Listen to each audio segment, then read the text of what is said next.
All right. Go ahead, take it away, And they, Rachel. could they see me? Yeah, they can see you. Okay. All right. Just checking.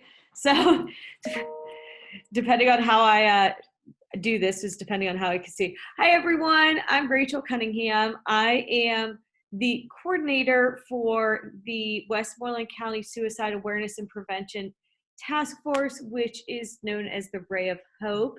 I am also the Director of Development for Mental Health America of Southwestern PA, which is located here in Greensburg.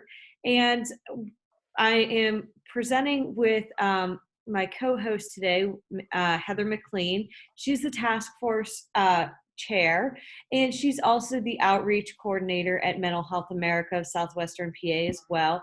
Heather had to step away, so hopefully she'll be back fairly soon. But in the meantime, I'm going to take over some of her slides.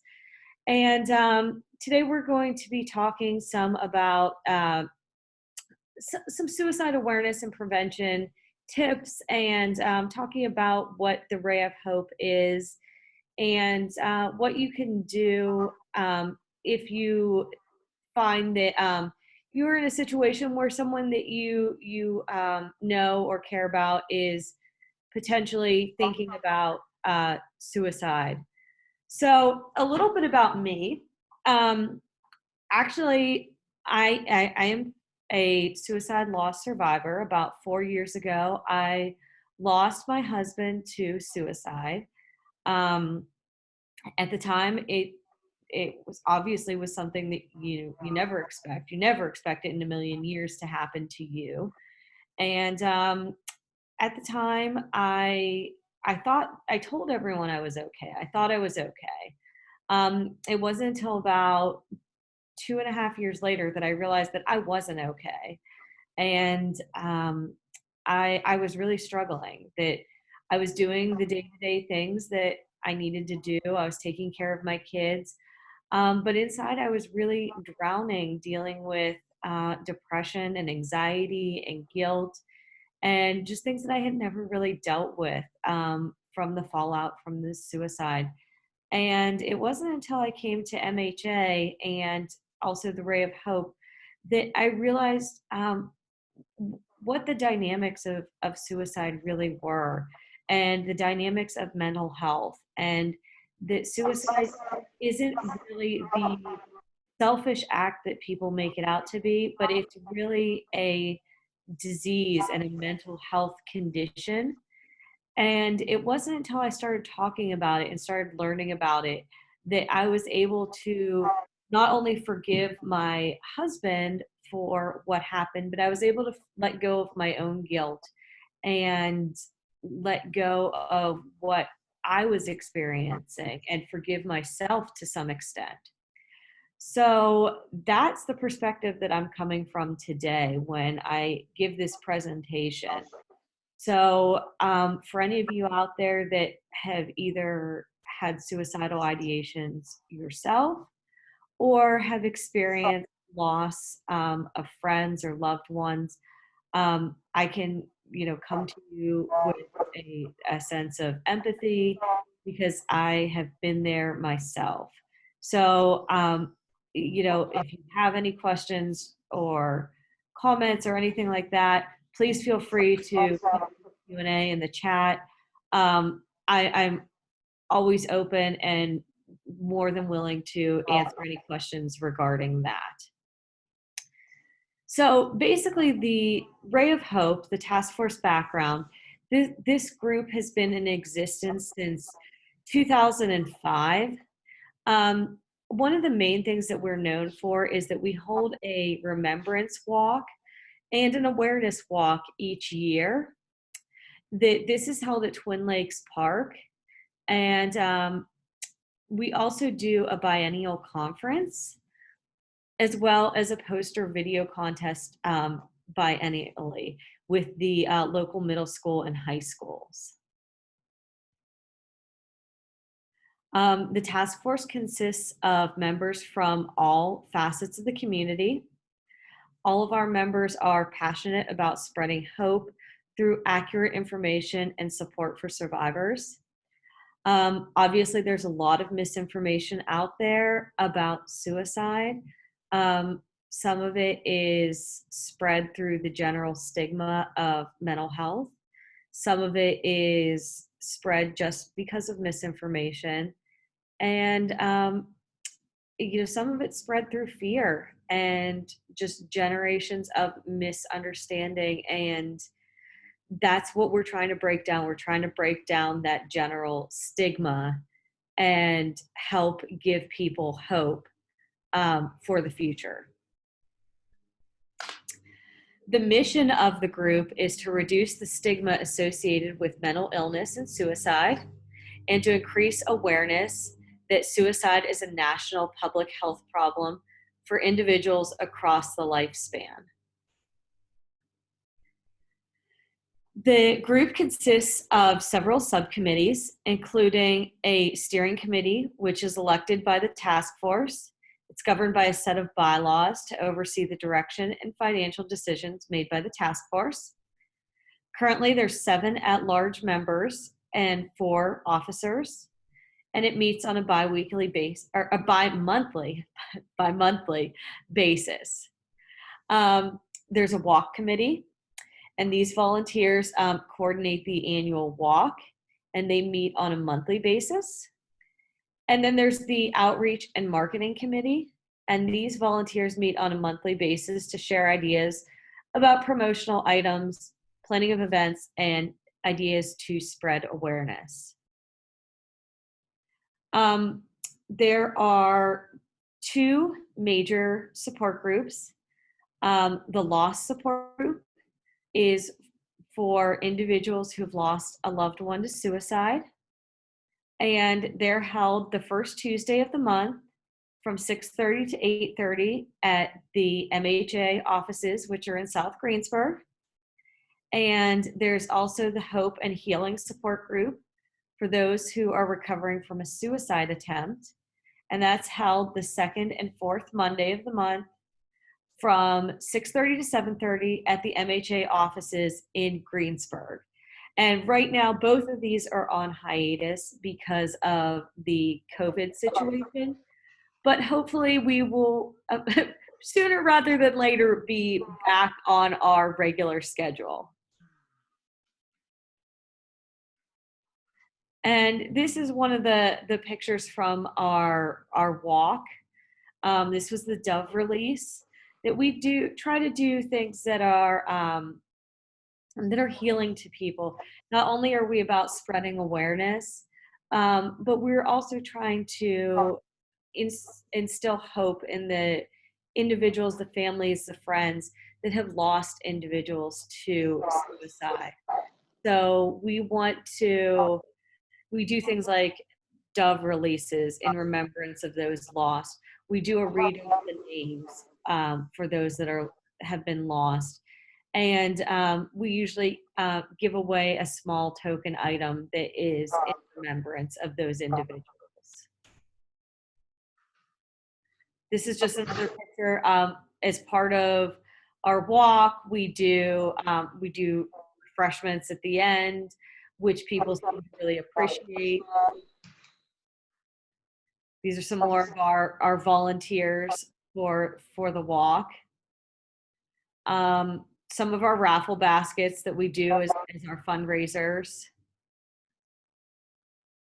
This was our walk for 2019. The theme was a rainbow theme, and these were prisms that we had given out, and the little tags on them have individuals' names on them. And the idea of the prisms is that when the light hits them, it creates the rainbow. This is pictures of our walk from 2017. And this is at Twin Lakes. Like I said, we each year hold it at Twin Lakes. Some more of our volunteers at the registration table.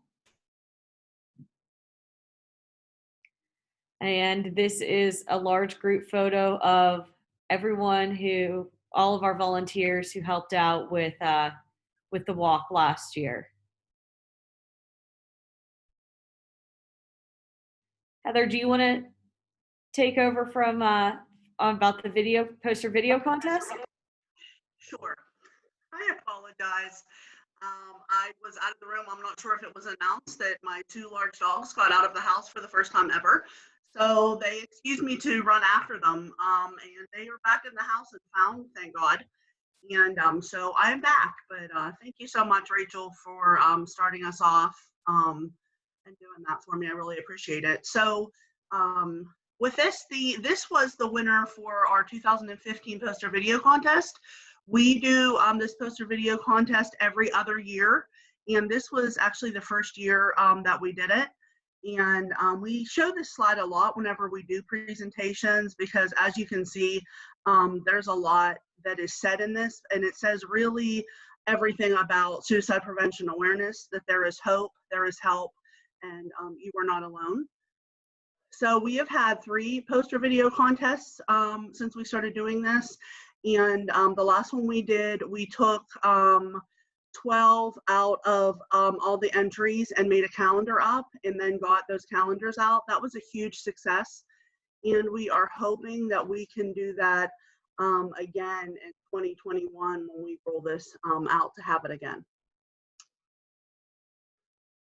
Okay. So this definitely is pertaining to the educators in the school system, but very important information to know. Act 71 of 2014 came into play, where this mandates that every educator in the school system in the state of Pennsylvania has 4 hours of suicide prevention awareness training in a 5-year period. So we were coming up on the end of that 5 years, and I believe after that it just rolls over again. So in saying that, the Ray of Hope offers free QPR trainings to any of the schools in Pennsylvania, or not in Pennsylvania, sorry, Westmoreland County. And that can be for the educators and also for the students, that we can come to your school and do those presentations. We have several different presentations that we do, and one of those is QPR. I don't know why oh, there we go. This is some national youth statistics, and this is the most current that I found was in 2017. It was sad to me when I was looking up these statistics doing this PowerPoint bit, because before those statistics were around 5,000. And then this one says 6,252 young people between the ages of 15 to 24 die each year from suicide, which is so alarming and so sad. And that is, it's actually under 2 hours. It was around 2 hours, but it's actually under 2 hours. At every 2 hours, there is a youth that is passing from suicide. We do have a question here. I don't know, but sorry about that. I was distracted by something that popped up on the screen. On to the next one.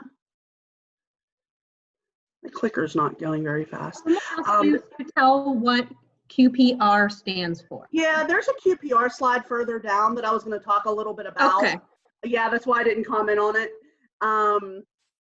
But this is some Pennsylvania, some more youth suicide data. 17% of high school students seriously consider suicide.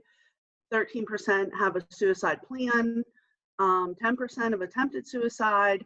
2% needed medical treatment for a suicide attempt. And 23% felt so sad and helpless every day for 2 weeks that, I don't know why that jumps. Okay.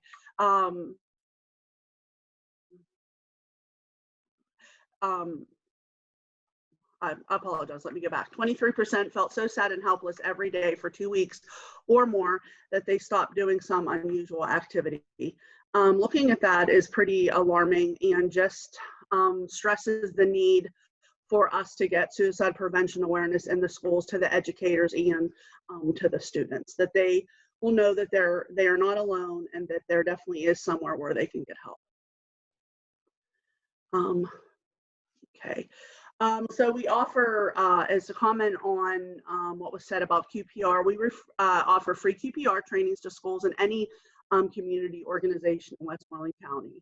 And QPR stands for Question, Persuade, and Refer. It's a nationally known suicide prevention tool that is widely known, especially in Pennsylvania. And this is typically the training that we do when we go out to organizations. It's very basic, it's not for clinicians, and it's just really, it teaches you how to maybe ask someone a question about suicide, talk to them about getting help, and then knowing where to get that help locally in your community. And we'll go over that too at some point. Some more suicide facts. More teens and young adults die from suicide than from cancer, heart disease, AIDS, birth defects, stroke, pneumonia, influenza, and chronic lung disease combined. That always sticks out to me. And then I don't know if it was on the last slide, but suicides between the ages of 15 and 24 is the second largest cause of death in our country. 4 out of 5 teens who attempted suicide have given clear warning signs. That's what's really important to know when we're going to go over some of those warning signs today in the presentation, but also that the QPR is really good and having you look out for those warning signs. Timing of suicides, there's 1 suicide every 5.2 minutes, 132 suicides every day, and over 48,344 suicides in the US in 2018. This is the most recent statistic that I could find, and it was in the low 40 some thousand, so the fact that it's up to 48,000, over 48,000, I know every time I see that, that is pretty alarming to me. Then some Pennsylvania data. According to the CDC, there were recorded 3,477 suicides in 2019, and PA is ranked 27th nationally for suicides from 2012 to 2018. I don't know why that jumped. It's me that I'm controlling it, so sorry. Oh, okay, because I was like, why did it do that? Okay. Yeah, I've tried to check the chat boxes and move the slides, and it's Okay. sorry. No, that's okay. Can I click it, or do you need to at this point? I think that only one of us can at a time. Okay, that's fine. Then maybe I'll let you know. Now the fact that we're 27th, I want us to be at the lowest of the lowest. So we're kind of in the mid range there. And I think we've stood usually in that range from between 27th and 29th. I tried to find for 2019, but they did not have that up yet. Go ahead, Rachel. Here's some Westmoreland County statistics. There were 48 suicides in Westmoreland County in 2019. That is the lowest number since 2012. 2016 had the highest number of suicides at 61 deaths. And they have an overall report. Our coroner, Ken Baca, he does an amazing job with all these statistics. And there is an official coroner's report that you can look up on the Westmoreland County website if you wanted more detail on the 2019 coroner's report. And I believe it goes back, at least 7-8 years to look at those different reports. So go ahead. Populations with the highest suicide rates. I thought this was really interesting. A lot of people know this statistic that males compared to females, that females actually attempt 4 times more than males, but males complete 3 times more than females do. And usually in presentations, we ask people what they feel the reason is for that. And typically it's because of the means that the males are using, which is firearms. That tends to be completely permanent as opposed to, say, overdoses, hangings. But the more recent statistics are showing that females are beginning to use firearms more often. So American Indian, Alaska Natives, and white adults highest rate in the nation. The research says that there isn't a definite clear reason, but for the fact that there is a lot of isolation, there's very little services, and it's hard for them to get to services. and they believe that's why that rate is high. Older adults, highest rates, white males 65 plus, followed by white males 45 to 54. We know older adults are at risk because several reasons. One, because of medical issues, because say they've retired, they're at a different stage in their life, they feel like maybe they're more of a burden, and that's why that rate is so high. It's kind of alarming, the white males from 45 to 54, because nothing is really standing out on why that is happening. But just to keep in mind that they are at a high risk. Veterans, pretty well known, suicide rates among veterans are 1.7 times higher than non-veterans. That we know that they have the symbol of 22, that 22 veterans, active military, are completing suicide every day. And I believe at this point, it's a little bit higher than that, unfortunately. The last I had heard, it was 23 or 24. And we try to, with Ray of Hope, try to focus on our veterans, have veterans on our task force, veteran organizations, try to reach out to veteran families, anything we can do to reach out and connect to our veterans in the community. Once again, those living in rural areas compared to those living in urban areas, and the LGBTQIA is 7 times more likely to complete suicide than heterosexuals. That really stands out to me.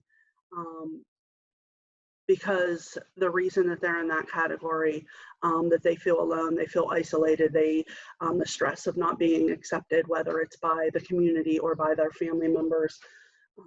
So it's very important that we reach out to that population, that we stay connected with them, to let them know that they matter, and that we care about them, and hopefully to decrease that number in the future. Go ahead, Rachel.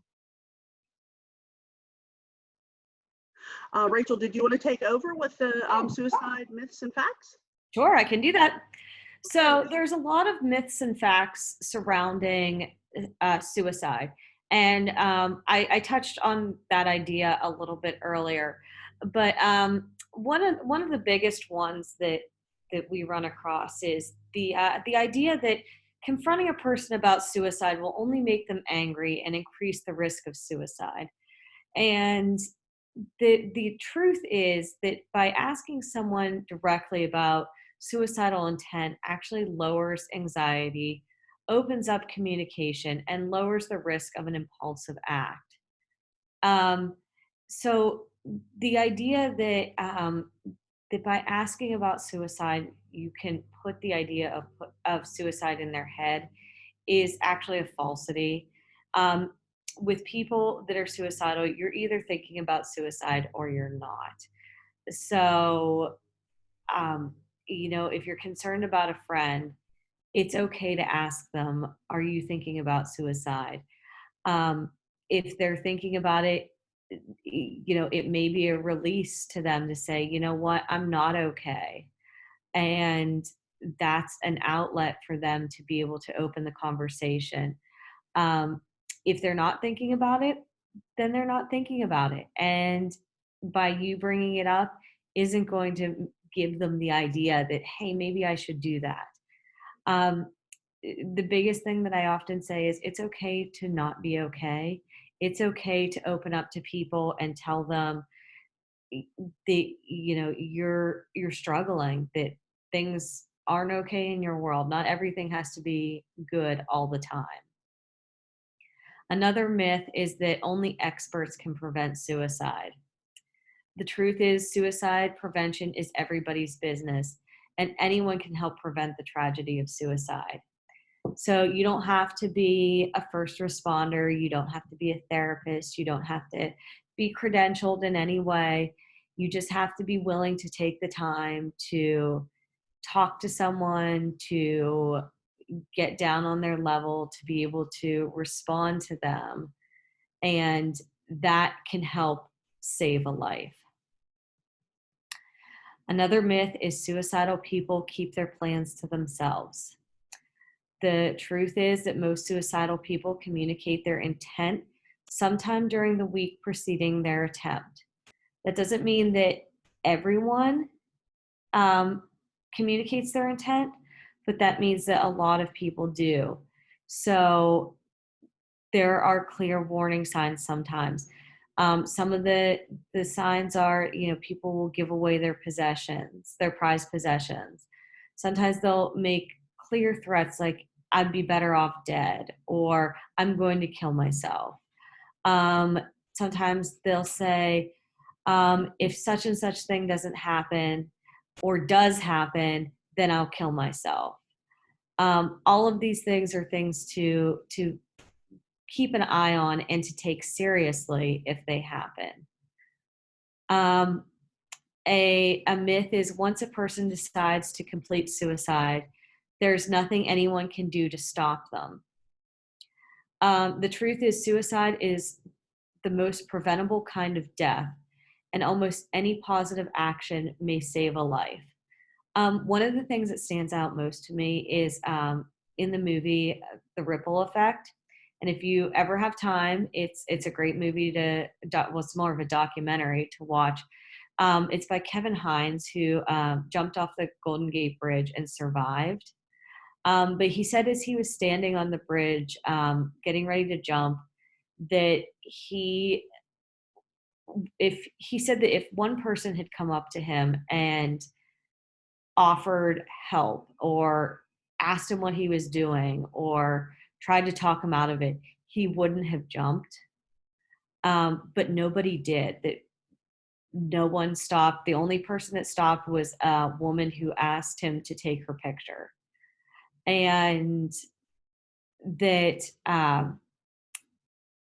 that stood out to me, that, if we took the time to just stop and ask people if they're okay, and just to be aware of what's going on around us, how many lives could we actually save? So some of the warning signs, also, using the acronym FACTS, some of the warning signs could be feelings. This is hopelessness and despair. When the sadness you feel interferes with daily functions and the emotional pain gets to be too much. One of the things that I say about people who die by suicide is that these people don't want to die. They just want the pain to stop. So when people claim that these are impulsive and selfish actions, it's not because they're not thinking long game. They're thinking about, they just want this pain, whatever it is that is causing it, to stop. And this is the only way out that they can see. Actions, that these could be reckless or using drugs and alcohol. So it's engaging in behavior such as substance use, drug use, compulsive gambling, reckless driving, dangerous sports, or risk-taking behaviors. Changes, this could be changes in attitude, mood, behavior, such as feeling agitated, restless, or even violent. The tolerance level could be low, temper short, and everything and everyone gets on your nerves. Threats, talking about hurting yourself or even others. I want to be cautious on this one. Generally, we do hear cases about people that that hurt others and then take their own life. But generally, individuals who are suicidal are only a danger to themselves, not to others. Instances of murder-suicides are actually very low. And when it happens, it usually happens in a domestic situation. So that is not usually a concern, is somebody going and taking others' lives and then taking their own. Mainly, those that are suicidal are mainly just a risk to themselves. Situations which serve as triggers can also cause individuals to feel suicidal. Beyond the human costs, suicide accounts for $25 billion each year in direct costs. Um, Obviously, the cost of human life is our main concern. That these are individual people, these are mothers, fathers, sisters, brothers, husbands, wives, daughters, sons. These people matter. These are, faces. They're not just names. But in addition to that, the cost of healthcare, for individuals who may have attempted but survived, the cost of autopsies, the cost of investigations, all of that tops $25 billion each year. And then the indirect costs and lost productivity is an estimated $11.8 billion in lost income. And obviously, it's an undetermined, immeasurable cost in emotional pain for the survivors. As I said earlier, it took almost 2.5 years for me to realize what I was dealing with. And I have emotional scars from it still. My children do.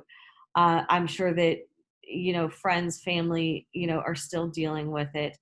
And it's something that's never going to go away. It's something that's always going to become a part of me. And this is the truth for so many families. I tell people it's a club that you don't want to be a part of. And if by doing these trainings, doing these talks, if I can prevent one family from going through what my family has gone through, then my job is done. So your willingness to listen and help can rekindle the hope and make all the difference. So don't hesitate to take the lead. For a long time, I didn't not acknowledge what happened in my family. I was open that my husband had died by suicide, but I didn't talk about it. It was just a thing that happened. And it wasn't until I came to Ray of Hope and I came to MHA that I started talking about it, because I realized I could internalize what had happened. I could come to peace with what had happened, but it wasn't going to help anyone else. So that's when I found my own voice, and I started telling people what my story was in an effort to try to help others. And now as I'm telling you guys, that I am telling my story and I'm saying, it can be scary to talk about these things. It can be scary to open up. It can be scary to ask your friends and family if they're okay. But if you don't ask, if you don't take that leap, it's something that you could regret for the rest of your life. And, you could potentially save a life by asking these questions. And yeah, it may be awkward to go out on a limb and ask someone and they say, oh yeah, I'm fine. I'm just going through a rough time. You may feel awkward, but think of how you would feel if you didn't ask that. And so that's why I'm here giving these talks, after I've found my voice. And that's, like I said, that's why I'm here. That's why I'm taking the lead in my life and passing it on. Heather, I'll pass off these resources to you since you know a little bit more about them. Okay, great. Thank you, Rachel. And thank you just for sharing your heart and putting your personal experience and what you're doing for everyone that's listening. That's really awesome. And I know that takes a lot of courage and that's not easy. So thank you so much for doing that. Yeah, these are 3 probably of your best local resources. If someone is in crisis, this is very important because when you do recognize someone that might need some help, where do you go from there? If you don't know the resources, what do you do? What do you do? So Westmoreland County Crisis, this is the mobile crisis team that you can call 24 hours a day, 7 days a week. They can answer your phone call, but also they do mobile, that they can come out to the home or where that person's at and talk to them. They'll do an assessment, make sure that they're safe. If they need further care, then they will follow up with them. They will not leave until they get them the help that they need. A lot of times it's called a warm handoff, that whether it's taking them to the ER, whether they can get into their outpatient therapist, whatever need that might be, that the Westmoreland County Crisis, they are a great resource to be able to help someone. And then Westmoreland County Behavioral Health, they have a walk-in crisis center, and it's right across the main street. Actually, I think it's Pittsburgh Street at Westmoreland Hospital. It's a little bit hard to see, but it's right across from the main entrance, not the ER entrance, but if you're at the main entrance, it's right across the street. And they are open from 7 a.m. to 11 p.m. That anybody can walk in there and get an assessment from there. Also at Westmoreland Hospital, they do have an inpatient behavioral health unit that the person, which is really nice because they're not going from place to place, they can go there to get their assessment. And then if they need to stay for that care, then they're somewhere right there, and that's for adults that they can stay. I will add into that Latrobe Hospital has a small behavioral health inpatient unit for children and adolescents. So if there is a need and you're more local to Latrobe, you can take and you can even go there if you're an adult, but with their child and adolescent unit, you can take them to the Latrobe Hospital ER and get them assessed for the level of care that they may need. And then if it's after hours, you can just go to the ER at Westmoreland Hospital. But I know with Westmoreland County being so big, there are other local hospitals. We always say to go to your closest resource. So whether it's the Excella Health Frick Hospital, whether you're closer to say like the Duquesne area, there's Allegheny Valley Hospital with Allegheny Health Network. And then, like I said, there's Latrobe. And then some people clear out Ligonier, Derry area. They might even choose, it's just a little bit further out, but there's also Johnstown that kids can reach out for service. I just did get a comment from the director of crisis that said that the number, I really apologize that the number for Westmoreland County Crisis is incorrect.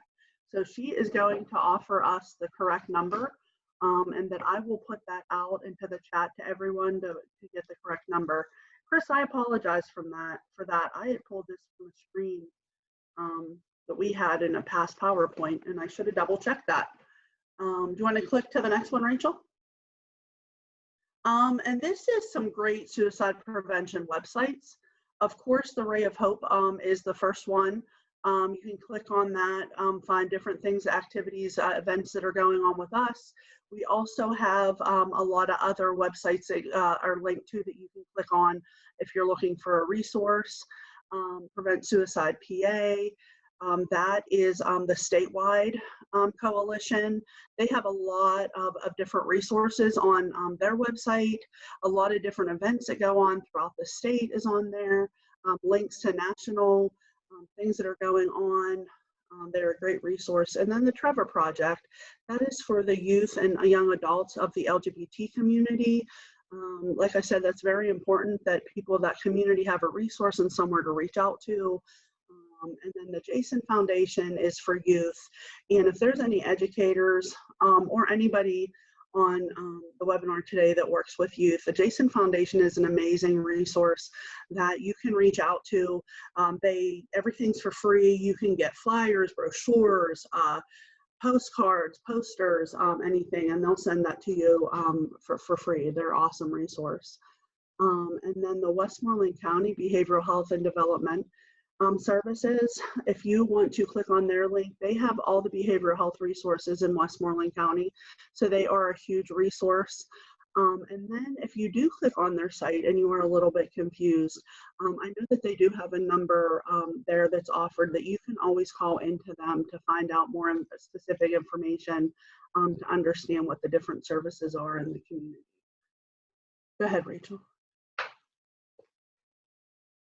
Okay, so we have a few more minutes. Join our team. And if you want to get involved, we would love to have you. I know the last picture that we had showed from our walk showed the team that came to volunteer out for our walk, and that was probably the biggest team that we have had yet. We really appreciate all the hard work that everyone does and getting involved. I know that I speak to a lot of people that have lost people to suicide, and I know a big part of their healing is coming to get involved and joining the group. I know Rachel, I apologize when I had to step out, that she did review our subcommittees. So you're more than welcome to join one of those committees with our walk committee, our outreach committee. Our outreach committee does a lot of different things. So you might even be interested in, say, a particular event that we're doing every other year when we have our conference that requires a lot of help. So anything that you feel that you may want to do to get involved with that would be so greatly appreciated. The people with Ray of Hope, they're great people. And I've been involved, I think, since 2010. And it's great to see that there are definitely a number of people that, since it started in 2005, they're still a part of that team. And I really think that's contributed to the success that we have on being able to do all these things and getting information out to the community. I did also want to share that that I didn't have one here because I didn't know how much time I was so afraid of running out of time, that we do have a quarterly newsletter. So if anyone is interested in just getting on our email list, that we can send you out that newsletter and information, you can reach out to our website, and that's rayofhopewestmoreland.org. There's a part there where you can leave a message or reach out, I believe, to Rachel's on there, her email's on there that you can reach out to her. So there are a number of different chats in there. So if you wanted to move to the next slide, Rachel. I know that the last slide, we wanted to save time for any questions or comments. I'm actually going to click on the question and answer and review in the chat so I can review with you things that were commented. Someone had commented that there's a link for the data. Now, I'm not sure if this is shared with the whole group, if everybody can see this or if just we can see it. In the chat? Is that what you're talking about? Yes. You'll have to read the questions in the chat if there's any questions. Okay, the questions. Well, this just offered, Sue offered a link to the 2019 data. And then. Yeah, that's the Pennsylvania Youth Survey results that she put the link up for. Okay. And can everyone see that, or is that just us? Well, she put it in the Q&A too, so everyone can see it. Okay. Is that movie appropriate for high school students in the suicide prevention unit? Shannon, are you referring to? I'm assuming she's referring to the ripple effect. Yes, I apologize. I was trying to think of the name of the movie. I will take back. I feel it's appropriate, but it's a very heavy movie to process afterwards. So make sure if you are doing that with high school students that you have a processing time afterwards, and to talk to them about it, have already planned questions that you can ask them for their response. Be willing to answer questions or have someone on hand if someone is feeling suicidal or comes to you and says that they really are struggling, to have a professional person there to talk with them and to walk them through it. It definitely is not, say, something to just have and have the students be able to go back to their classroom right after. Definitely put some time in there to process through that movie. And it says, Rachel, how do you deal with family members who want to silence your voice? That's a very good question. Did you want to answer that? I can answer that. So yeah, this is definitely something that I have dealt with. That, you know, it is a sensitive subject, and that there have definitely been people that didn't want me talking about it, basically because of stigma reasons and different things like that. But overall, my response has been that, you know, it's my story to tell. That everything that I say and, you know, present in these things is everything that I say is true as I know it and is what I experienced. And that I don't do it seeking attention. I don't do it as, you know, something for me. I don't get anything out of this. What I do it for is to help other people. This is a very real epidemic. This is a very real life and death situation in a lot of people's lives, and it's not something that, you know, play games. It's not something that you have family squabbles over. I mean, basically, if you, what I tell people is if you don't like it, then don't pay attention to it. Um, but I'm going to continue, at the end of the day, I'm going to continue doing what I do, because it's my story and it's my life. And like I said, I know it's not necessarily a popular opinion and it's not necessarily something that everyone's going to like, but you know, when it comes down to saving lives, I'm not necessarily here to make friends. Yeah, that's a really good way to say it. And it's your story, and yeah, it's not their story to tell, it's your story to tell. You Yeah. know, but it also reflects back to, for every suicide, they say it affects at least 150 people directly. So you think of the magnitude of the people that are affected by one death of suicide and how many stories that could be just with one person. Um, and I know a part of healing a lot of times is telling your stories and be able to share. And like you said, your main focus is to help save lives. And that's what you're doing. So it's really for a bigger purpose, for sure. Right. So thank you. I had a question. It says, what are your reflections on the frequent comments or minimizations of attention seeking when discussing a person with frequent suicidal ideations? My thoughts on that, and I always say that if someone is, say, quote unquote attention seeking, they're attention seeking, which means they need attention, and they need some kind of intervention. Sometimes it is something minimal that can happen, you know, to be addressed, but then also there's a much bigger picture with that, in that someone does really need an intervention, and not everything is going to work for everyone. So maybe something worked for one person but didn't work for someone else, and maybe they need something else. Maybe they need some kind of other intervention, and you keep working with that person until something clicks. There's so much resources out there and so many different things that people can try. So I would say to never give up on that person and to keep trying and keep adding things, and just letting that person know that you're there for them is really important. So that's my answer. Rachel, did you want to add anything to that? No, I think that's a perfect answer. I would definitely agree. Okay, so I'm going to click out of here. We do have a number of people in the chat.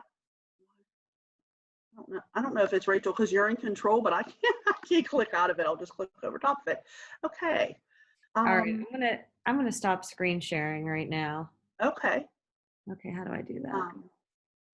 Okay. Stop sharing. Okay. Let's see here. I got clicked. Now I see you. Okay. Let's go down here because some of the chats are also in the questions, so we don't need to go over them again. Rick, who is such an awesome resource and a big supporter and is on our task force, he had commented just to talk a little to say about QPR, and we did address that. Thank you, Rick, for saying that. And then there is about the results from the survey. It says, thank you, Rachel, I admire your strength. And then to to Chris, who is the director of Over Crisis, she did give out the correct phone number. So I will say that to all of you. It is 1-800-836-6010. Like I said, Chris, I apologize, and I know that number. I don't know why it's on my PowerPoint, but I will change it immediately after this today. Let's go down here a little bit. Okay.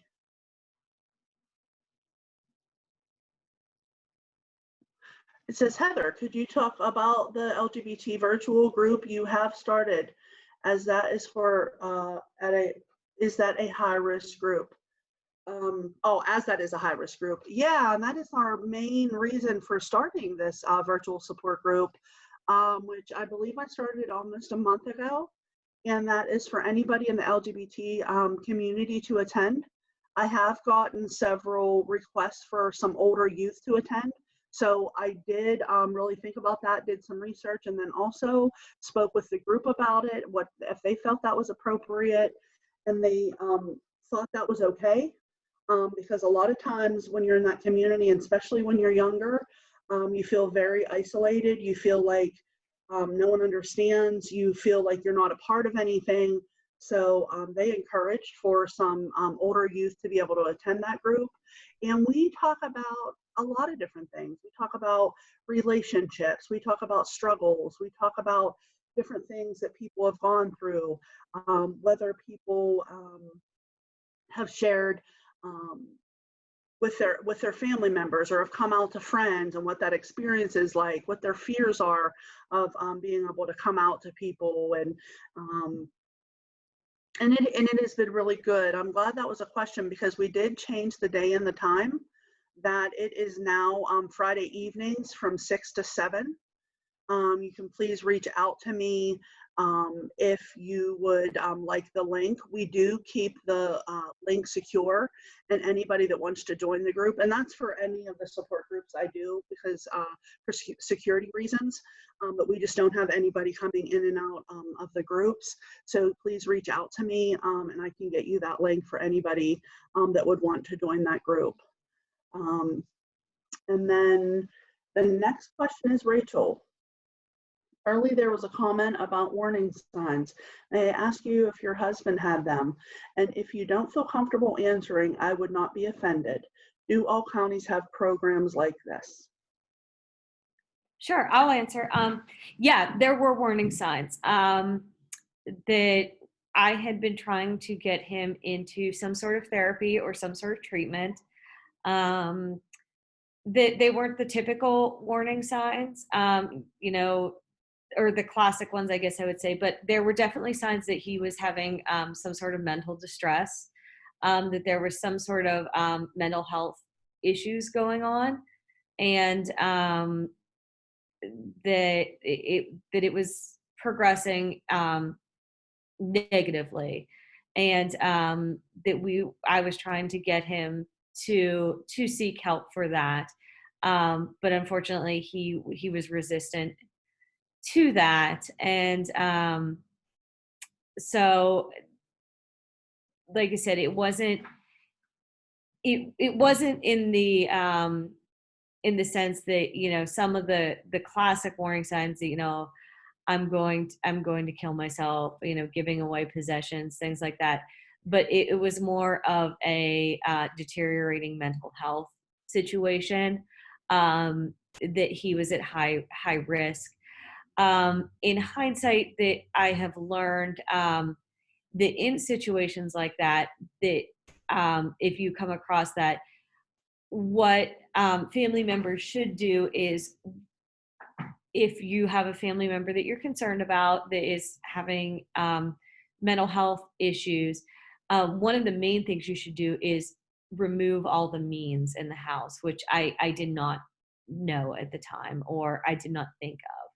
And that's really critical, is like, if you have firearms in the house, you should remove them, give them to a family member that can keep them safe, and remove access from that individual.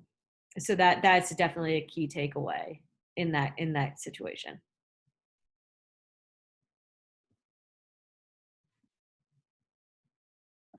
Thanks, Rachel. And then we have enough time for one more question. And someone had asked, is there any resources for veterans? And there sure is. We are so fortunate on our task force that we have three people from the different veterans places in Westmoreland County, which is the Vet Center in White Oak. And anybody, any veteran, any family of veteran can reach out to them. We have a VA office in Greensburg, which is behind the mall, that you can go in there for any questions or call them for resources. And then we also have a suicide prevention outreach specialist on our task force and for veterans. And that's all that he does, is try to spread awareness for and prevention for veterans in the community and the surrounding counties. I did, and you can always reach out to us if you're looking for a specific resource, if you're looking for something for a community event. We have churches, we have schools, we have agencies, we have non-social service agencies reach out to us for suicide prevention trainings. And someone also, we didn't answer this question, it said, do all counties have programs like this? Now, a lot of counties do have a task force from what I've heard or I know. Some of them are not as active or do not have specific programs like we do, but they every county kind of does their own thing. Very exciting that Allegheny County is looking to start a task force. I know that they're in the place to get that up and running, which is very exciting. So I think, to answer that question, most counties do their own thing. So someone had just raised their hand. We are at 11 o'clock. Well, Heather, Oh, there's it's two more okay. questions in the Q&A. Oh, sorry. I'm sorry? Go ahead. Okay, Yeah, there's a couple more questions. okay. Is it okay it's after 11 if we answered these? Yes. Okay. Families are often sent to counseling via EAP, employee assistance programs. When they experience death by suicide, how do you believe individual work is helpful for those who are the survivors of those who have died from death by suicide? This is really difficult because I always say suicide is a different kind of death, and I know like Rachel's been speaking about that, and it affects people so deeply. And I know that if people go through their EAP, I would assume that they are going through outpatient counseling. But for anyone around them that supports them, this is a really big time to check in with them to make sure they're okay. And this is something to make sure that they are okay for the long haul. Because this isn't something that a week or so, goes by, or even a year goes by, and that person, you think, oh, it's some time has passed, they're going to be okay. That's not the case most of the time. Just like with a lot of things, people have good days and people have bad days, but families and loved ones really struggle with this. So it's very important for people to really gather around them to offer as much as they can. I know that through the Ray of Hope, we have the loss support group that Rachel had mentioned. Very important to get them connected to that. That might not be something that they might be ready for in the beginning, but they might revisit that. Any EAP, I would really hope if anyone is on in the webinar today that they would please reach out to us to get information on the Ray of Hope, to get any of the suicide prevention and grief and loss and coping items that we have. And then so we can get that out to you, that you can offer that to them too. But like I said, I would try to get them as much help and support as you can, whether it's through your church or friends, family, agencies, someone that has also struggled with the loss from suicide. That's why, when we get together annually for our walk, that's probably the most important part of it, that people are coming together knowing that other people are feeling that pain and knowing how difficult it is. So I hope I answered that question appropriately. It said, how can I get more information about QPR? I'm a school counselor and part of my school's SAP team. Well, QPR, there's a number of us that do QPR. You can reach out to us for us to provide a QPR training. And then also, if you're looking, I'm not sure if they're looking for someone to come out to do QPR. If you are, then we can provide that. And then also, if you are looking to become a trainer for QPR, I know the statewide coalition, they offer trainings a couple times a year. A lot of times they're not local to here, but you definitely, if that's something you would like to do, to be able to become trained in that. Now the QPR is typically about an hour and a half training. Sometimes with schools, it needs to be 2 hours, that we can come out and do a 2-hour presentation also. You can reach out to us on our website and just to get more information and to ask more about that. Let's see if there's any other questions here. Okay. And Miss Carla, who is a social worker at the Greensburg Veterans Clinic, said any veteran can walk into our clinic for crisis, the Veterans Crisis Line. And then she wrote it down here. It's 1-800-273-8255. Thank you so much for that, Carla. I apologize for not mentioning that they can walk in there at any time. Okay, so we have it says, hi there, school nurse here. Is there a concern for a student and resistance from parents? Is there anything else we can do for this student? Student extremely anxious with suicidal ideation, parents minimize various times. That's a really difficult one, because when you don't have the parents, I don't want to say support, but don't realize the strong need to get that child help, then that makes it difficult. I would urge you to really try to follow up with that parent and to talk to them about the extreme importance. And then also for that student, make sure you follow up with them, that you care, that you're there for them, and to offer resources. I know for a long time I worked for a psychiatric hospital, and this happened a good bit, that the parents didn't realize how extreme the cases were. And we ended up having the children come in for an assessment, and then a lot of times our assessment workers, talking with the parents, gave them a better understanding of how important this is to get the child help, and it worked out most of the time. So I would, if you do get that from a parent, keep at it, keep talking to them, keep talking to the student, offer them resources.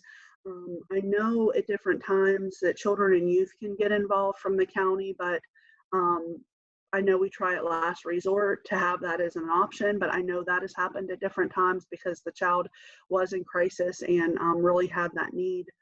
So that's also a possibility.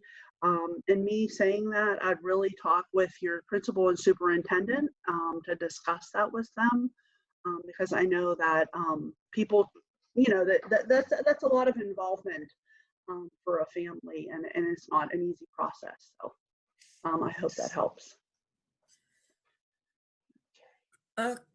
There's another one just popped up.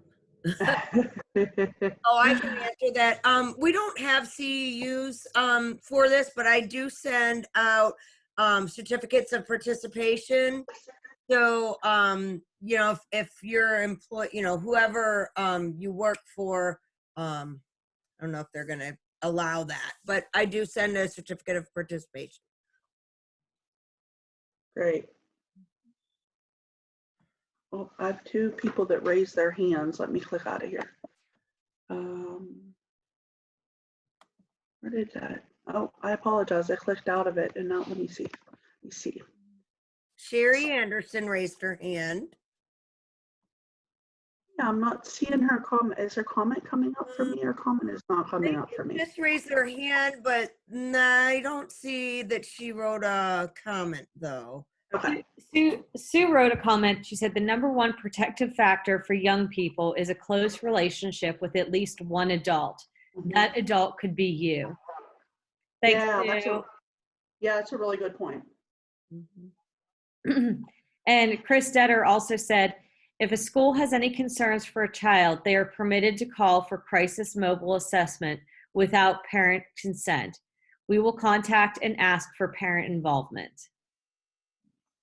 Thank you, Chris. That is a really good point. Anything else?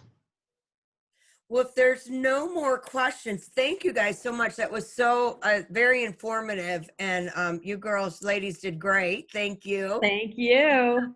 And Thank- oh, Heather's here. Okay. What else? Oh, if there's anything else you want me to send out with the certificates, Heather or Rachel, just email the documents to me and I can send them as attachments. And there's just people saying thank you. Debbie says thank you, Rachel, for sharing your story. And help. Uh-oh. And Sarah cut out. Okay. Oh, Sarah will send Technical out the difficulties. Yeah, Sarah will send out the certificates, but thank you ladies again for all your wonderful information and sharing. Thank you so much, Rachel, for